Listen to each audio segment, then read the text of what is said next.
तो दोस्तों, आज की कहानी की शुरुआत साल 1995 की गर्मियों में होती है, जहां एक छोटे से पहाड़ी शहर में एक हाइकर अचानक रहस्यमय तरीके से गायब हो गया था। इस घटना ने उस शांत इलाके को डरा दिया और हर कोई उसकी मौत की वजह को लेकर परेशान था। कुछ लोगों का मानना था कि उसे एक खतरनाक वायरस ने मारा है, जिसे जानवरों के जरिए फैलने वाला हिल्स फीवर कहा जाता था। वहीं उस क्षेत्र के आदिवासी लोग इस अजीब वायरस को फेस ऑफ द वॉल्फ के नाम से जानते थे। उनकी पुरानी मान्यताएं कहती थीं कि ये बीमारी किसी बुरी ताकत की निशानी है जो जंगल की गहराई में छुपी रहती है। इसी तनाव भरे समय में उसी पहाड़ी इलाके में ग्रेडी अपने बेटे ब्लैक को लेकर शिकार के लिए जंगल आया था। ब्लैक को जंगल की रंग बिरंगी चीजें और गाते हुए पक्षी बहुत अच्छे लग रहे थे। उसके लिए ये जगह नई और रोमांच से भरी थी। लेकिन ग्रेडी लगातार सतर्क था, क्योंकि उसे पता था कि जंगल की खूबसूरती के पीछे कई खतरे छुपे होते हैं। इसलिए वो ब्लैक को बार बार सावधान रहने और ध्यान से चलने की सलाह देता रहा, ताकि वे दोनों किसी मुसीबत में न फंस जाएं। इसी दौरान ब्लैक ने झाड़ियों में कुछ हिलते हुए देखा। ग्रेडी ने ध्यान से देखा तो वहां एक हिरन था। ये देखकर उसने निशाना साधा, लेकिन तभी हिरन मुड़ा और तेजी से जंगल के अंदर भाग गया। शिकार छूटने के बाद ग्रेडी ने ब्लैक को आवाज देने के लिए पीछे देखा तो वो वहां नहीं था। ये देखकर उसे बहुत डर लगा और वो तुरंत ब्लैक को ढूंढने के लिए इधर उधर देखने लगा। दूसरी तरफ ब्लैक जंगल में थोड़ा आगे बढ़ गया था और एक अच्छी जगह ढूंढकर हिरन के आने का इंतजार कर रहा था। तभी उसकी नजर दूर एक अजीब सी परछाई पर पड़ी, जो एक पल में गायब हो गई। ब्लैक हैरानी से उस दिशा में आगे बढ़ने लगा, लेकिन अचानक जंगल में किसी जानवर की तेज और डरावनी गुर्राने की आवाज गूंज उठी।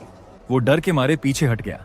उसी समय ग्रेडी उसे ढूंढते हुए वहां पहुंचा और जल्दी से ब्लैक को अपने साथ ले गया। लेकिन अब जंगल की आवाजें और भी डरावनी और तेज होती जा रही थीं। ग्रेडी समझ गया कि आसपास कोई बड़ा खतरा छुपा है, इसलिए वो ब्लैक को लेकर एक छोटे से लकड़ी के शेल्टर में छिप गया। फिर ग्रेडी ने बंदूक तैयार कर लिया और दोनों बिना आवाज किए बैठ गए, ताकि बाहर जो भी हो उसे उनकी मौजूदगी का पता न चले।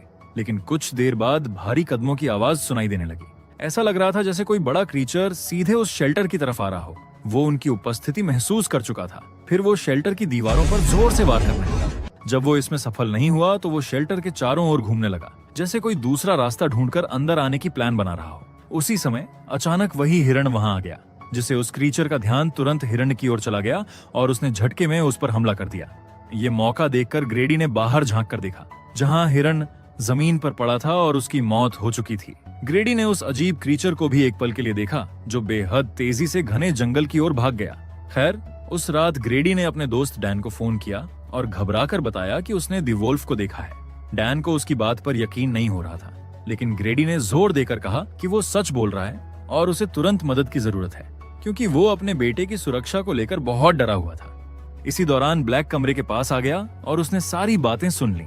दी वोल्फ का नाम सुनते ही वो डर गया और घबराकर कमरे से बाहर भाग गया। फिर कहानी यहाँ से 30 साल आगे बढ़ती है, जहाँ ब्लैक अब बड़ा हो चुका था। उसकी शादी शार्लेट नाम की लड़की से हो चुकी थी और दोनों की एक प्यारी बेटी थी, जिसका नाम जिंजर था। एक शाम ब्लैक के घर एक कुरियर आया। उसमें कुछ चाबियां और एक लेटर रखा हुआ था।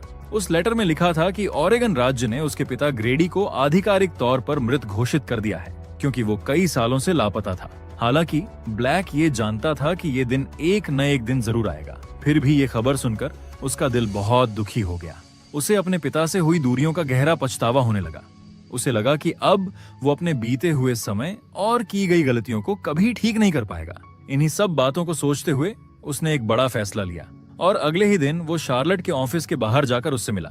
ब्लैक ने उसे साफ कहा कि अब उसे अपने परिवार को ज्यादा समय देना होगा, क्योंकि शार्लेट अक्सर काम में इतनी बिजी रहती थी कि घर और परिवार पर ध्यान कम दे पाती थी और जिंजर की देखभाल की ज्यादातर जिम्मेदारी हमेशा ब्लैक ही निभाता था। इसीलिए ब्लैक ने शार्लेट को बताया कि उसके पिता की चीजें ओरेगन में रखी हुई हैं और वो चाहता है कि वे सब मिलकर वहां जाएं।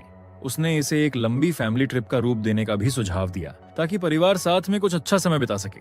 शार्लेट ने शुरू में थोड़ा सोचा, लेकिन ब्लैक का उदास चेहरा देखकर आखिरकार वो इस प्लान के लिए तैयार हो गई और फिर वे सब ओरेगन के लिए निकल पड़े, बिना ये जाने कि आगे उनकी जिंदगी किस डरावने मोड़ से गुजरने वाली है।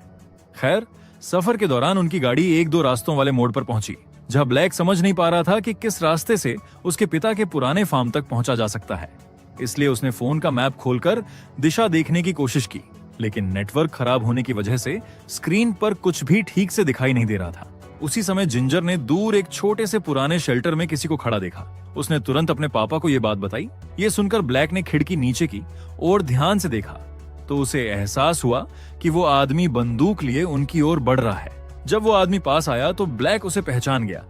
वो डेरेक था, उसके पिता ग्रेडी के दोस्त डैन का बेटा और ब्लैक का बचपन का दोस्त। ब्लैक ने उससे पूछा कि इस इलाके में अब इतने कम लोग क्यों दिखाई देते हैं और उसके पिता के पुराने फार्म तक जाने का रास्ता कौन सा है, जिस पर डेरेक ने बताया कि अब यहाँ बहुत कम लोग रह गए हैं और ग्रेडी के फार्म तक जाने वाला पुराना रास्ता काफी समय पहले बंद कर दिया गया है। इसलिए उसने उनकी मदद करने का फैसला किया और खुद ही उनके साथ ट्रक में बैठ गया। अब सूरज ढल रहा था और चारों तरफ जंगल की खामोशी बढ़ती जा रही थी। माहौल हल्का करने के लिए डेरेक ने ब्लैक से उसकी शहर वाली जिंदगी के बारे में पूछा।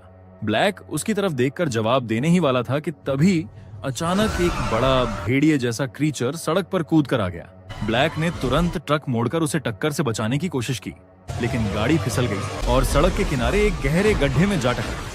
टक्कर के बाद जब ब्लैक को होश आया तो उसने पहले शार्लेट और जिंजर को देखा, जहां दोनों होश में और सुरक्षित थे। डेरेक भी ठीक था, लेकिन डर के कारण वो जल्दी से बाहर निकलना चाहता था। जैसे ही उसने दरवाजा खोला, संतुलन बिगड़ने से वो जमीन पर गिर पड़ा। ये देखकर ब्लैक ने शार्लेट और जिंजर को खिड़की से बाहर निकलने को कहा। उसी समय आसपास से डरावनी गुर्राने की आवाजें सुनाई देने लगी। ये सुनकर ब्लैक का दिल तेजी से धड़कने लगा। उसने रियर व्यू मिरर में देखा तो कोई चीज बहुत तेजी से उनकी ओर बढ़ती हुई दिखाई दी। वो तुरंत ट्रक का दरवाजा बंद करने लगा। इसी बीच डेरेक जमीन पर गिरा हुआ था और खुद को संभालने की कोशिश कर रहा था। तभी वही वुल्फ लाइक क्रीचर अचानक ट्रक के पास आ गया। उसने अपने तेज पंजों से विंडो पर वार किया और कांच तोड़कर ब्लैक के हाथ पर गहरी चोट पहुंचा दी। ब्लैक अभी समझ भी नहीं पाया था कि क्या हो रहा है। तभी वो क्रिएचर डेरेक पर झपटा और उसे घसीटते हुए अंधेरे जंगल की ओर ले गया। ये सब देखते ही ब्लैक तुरंत ट्रक से बाहर कूद गया। उसने जल्दी से शार्लेट और जिंजर को भी नीचे उतारा और तीनों ग्रेडी के घर की ओर भागने लगे। जितना वे भागते, वो क्रीचर उतना ही करीब आता जाता था। डर के मारे वे अपनी पूरी ताकत से दौड़ते रहे और आखिर में ग्रेडी के घर तक पहुंच गए। फिर उन्होंने तुरंत अंदर जाकर दरवाजा बंद कर लिया और ब्लैक ने पूरी ताकत से उसे पकड़े रखा। कुछ देर तक वो क्रीचर दरवाजा तोड़ने की कोशिश करता रहा, फिर जोर से गरजता हुआ वहां से चला गया। फिर ब्लैक ने फ्लैशलाइट उठाया और बेसमेंट में जाकर जनरेटर चालू कर दिया। बिजली आते ही पुराना हाउस और पूरा फार्म रोशनी से जगमगा उठा। लेकिन जिंजर अब बुरी तरह डर गई थी और वापस अपने घर जाने की जिद करने लगी। लेकिन ब्लैक ने उसे समझाया कि रात में बाहर निकलना बेहद खतरनाक होगा, इसलिए सबको सुबह होने तक यहीं रुकना पड़ेगा। शार्लेट भी इस घटना से घबराई हुई थी। उसने कांपती आवाज में ब्लैक से पूछा कि सड़क पर जो चीज उन पर हमला करके गई वो आखिर में क्या थी। ब्लैक ने गहरी सांस लेते हुए बताया कि वो कोई नॉर्मल जानवर नहीं था। वो एक ऐसा अजीब क्रीचर था जो इंसान की तरह दो पैरों पर चलता था, लेकिन दिखने में एक भेड़िए जैसा लगता था। ये सब समझाते हुए ब्लैक ने दरवाजे के सामने एक भारी अलमारी खिसका कर लगा दिया। फिर उसने अपने पिता का पुराना रेडियो चालू किया और मदद मंगाने की कोशिश की, लेकिन रेडियो में सिर्फ शोर ही सुनाई दे रहा था। उनकी मदद की पुकार अभी किसी तक नहीं पहुंची थी।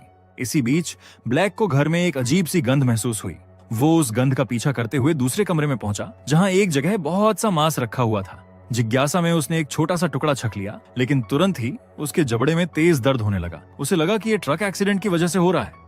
तभी अचानक उसका एक दांत गिर गया। ये देखकर शार्लेट बहुत डर गई। उसने तुरंत ब्लैक को बैठाया और उसके शर्ट की बाह ऊपर की, जहां एक गहरा कट लगा हुआ था। शार्लेट ने घाव को साफ किया और उस पर बैंडेज कर दी। ब्लैक ने कहा कि शायद ये ट्रक की खिड़की के टूटे कांच से हुआ होगा, लेकिन शार्लेट को घाव देखकर लगा कि ये कट किसी नुकीले कांच से नहीं बल्कि किसी बड़ी और तेज चीज से लगा है। वो और ज्यादा चिंतित हो गई क्योंकि ये चोट बहुत अलग और गहरी दिखाई दे रही थी। जिसके बाद ब्लैक दरवाजे को और मजबूत बनाने के लिए हथौड़ा और कीलें लेकर आया, लेकिन जैसे ही वो कील ठोकने लगा उसके हाथ कांपने लगे। कई बार की जगह वो अपनी ही उंगलियों पर चोट कर बैठा। अब उसकी सांसें तेज हो रही थीं और वो पसीने से पूरी तरह भीग चुका था। थक कर वो रसोई में पानी पीने चला गया। इसी दौरान ऊपर की मंजिल से भारी कदमों जैसी तेज धम धम की आवाज सुनाई दी। ब्लैक एक पल के लिए रुक गया। उसके चेहरे पर डर साफ दिखने लगा, लेकिन उसने हिम्मत जुटाई। फिर उसने हथौड़ा मजबूती से पकड़ा और बहुत सावधानी से ऊपर की ओर बढ़ने लगा। ऊपर पहुंचकर उसने एक अलमारी खोली तो अंदर एक बड़ी मकड़ी दिखाई दी जो अजीब सी आवाज कर रही थी। ये देखकर ब्लैक को चक्कर आने लगे। उसकी सांसें तेज होने लगीं और कुछ पल के लिए नजर धुंधली पड़ गई। थोड़ा संभलने के बाद वो तुरंत नीचे आया और परिवार को देखा, जहां शार्लेट और जिंजर सोफे पर सुरक्षित थे। लेकिन ये राहत ज्यादा देर तक नहीं रही, क्योंकि अचानक फिर से तेज कदमों और डरावनी गुर्राने की आवाजें आने लगीं और उसी समय ब्लैक का व्यवहार बदलने लगा। वो अजीब तरह से हवा को सूंघने लगा और खिड़की के पास झुककर बाहर देखने लगा। उसकी चाल और हरकतें अब किसी इंसान जैसी नहीं बल्कि एक जानवर जैसी लग रही थीं। ये देखकर शार्लेट और भी ज्यादा डर गई। तभी बाहर से आए उस क्रीचर ने छोटे दरवाजे से ब्लैक का पैर पकड़ लिया और उसे बाहर की तरफ खींचने लगा।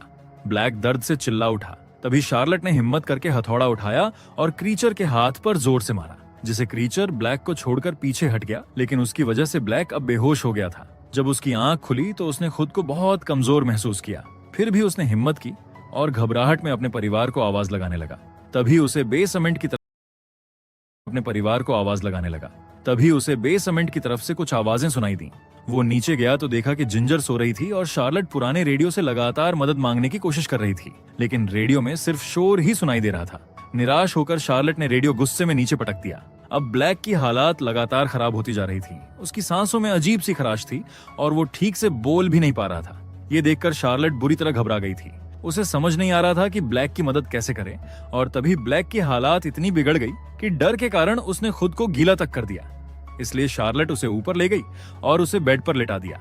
वो बस यही उम्मीद कर रही थी कि सुबह होने तक सब ठीक हो जाए, लेकिन बाहर जंगल में वही खौफनाक चीज उनके आसपास घूम रही थी। अब धीरे धीरे ब्लैक के बाल झड़ने लगे और जब वो कुछ कहने की कोशिश करता तो शब्द उसके मुंह से ठीक से निकल नहीं पाते। इसलिए शार्लेट ने उसे पेन और पेपर दिया ताकि वो अपनी बात लिखकर उसे बता सके। बड़ी मुश्किल से ब्लैक ने एक शब्द लिखा, डाइंग, यानी वो अंदर से मर रहा है। ये पढ़कर शार्लेट का दिल टूट गया, लेकिन उसने धैर्य बनाए रखा और उसे समझाती रही कि वो ठीक हो जाएगा। लेकिन ब्लैक की आंखों में अब एक अजीब सी नीली चमक दिखाई देने लगी थी। उसकी सुनने और समझने की क्षमता भी कम होती जा रही थी। जब उसने जिंजर की तरफ देखा तो उसके हाथ पर खून लगा देखकर वो खुद डर गया। ये देखकर शार्लेट ने जिंजर को दूसरे कमरे में जाकर बैठने को कहा। फिर उसने ब्लैक की बांह से पट्टी हटाई, जहां उसने देखा कि उसका हाथ इंसान जैसा नहीं दिख रहा था। उसकी त्वचा फट रही थी और अंदर कुछ बदलता हुआ दिख रहा था। ये देखकर शार्लेट कांप गई। तभी अचानक ब्लैक वहां से उठकर भागा और अपने ही हाथ पर नुकीले नाखूनों से खरोचने लगा। फिर उसने अपने जख्म को दांतों से काटना शुरू कर दिया। हर बार काटने पर उसके दांत टूटकर गिर रहे थे। ये खौफनाक दृश्य देखकर शार्लेट कुछ सेकंड के लिए वहीं जड़ हो गई। फिर ब्लैक ने खुद को रोक लिया और कुछ पल शार्लेट की तरफ देखा। उसकी आंखों में अब दर्द से ज्यादा एक अजीब सी भूख थी, पर अगली ही क्षण वो मुड़कर वहां से चला गया। शार्लेट ने उसका पीछा करने की कोशिश की, पर वो बहुत परेशान और डरी हुई थी, इसलिए उसने उसे कुछ देर अकेला छोड़ दिया।